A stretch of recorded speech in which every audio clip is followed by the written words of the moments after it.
West ইন্ডিজের বিপক্ষে প্রথম সিরিজ জয়ের পর তাসকিন, মেহেদী হাসান মিরাজ ও জাকির আলী অনিকের একই উড়াধুরা নাচ, ড্রেসিং রুমে একই কাণ্ড ঘটালো তারা। দর্শক, এদিন ম্যাচ জয়ের পর যেন রীতিমতো কেঁদেই ফেলেছিল লিটন কুমার দাস, যেখানে এদিন নিজেদের দ্বিতীয় টি-20তে ওয়েস্ট ইন্ডিজের বিপক্ষে খেলতে নেমেছিল বাংলাদেশের টাইগাররা। আর যেখানে প্রথম টি-20র মতো দ্বিতীয় টি-20তেও একের পর এক উইকেট হারিয়ে রান বিধ্বস্ত হয়ে পড়ে যায় বাংলাদেশের টাইগাররা। তবে শেষ পর্যন্ত শামীম পাটোয়ারির ঝড়ো ৩৫ রানের ইনিংসে বাংলাদেশের লক্ষ্য দাঁড়ায় ১২৯ রানে। আর তার জবাবে ওয়েস্ট ইন্ডিজ ব্যাট করতে নামলে যেন হেসে খেলে ম্যাচ জেতার কথা ছিল তাদের, তবে ঘটল তার উল্টা কিছু।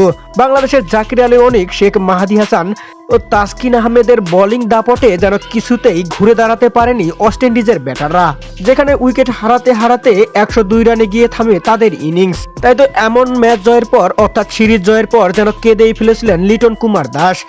অন্যদিকে দেখা যায় তাসকিন আহমেদ, জাকির আলী ও শেখ মেহেদীরা যেন নেচে গিয়ে উল্লাস উদযাপন করতেছে ড্রেসিং রুমে। অপরদিকে শামীম পাটোয়ারি যখন ম্যান অব দ্য ম্যাচের পুরস্কার নিতে আসেন, দুর্দান্ত বোলিংয়ে আজকে আমরা ম্যাচটা জিতেছি, ম্যান অব দ্য ম্যাচের ক্রেডিটটা শুধু আমার নয়, এই ম্যান অব দ্য ম্যাচের ক্রেডিটটা আজকে দলের সবারই।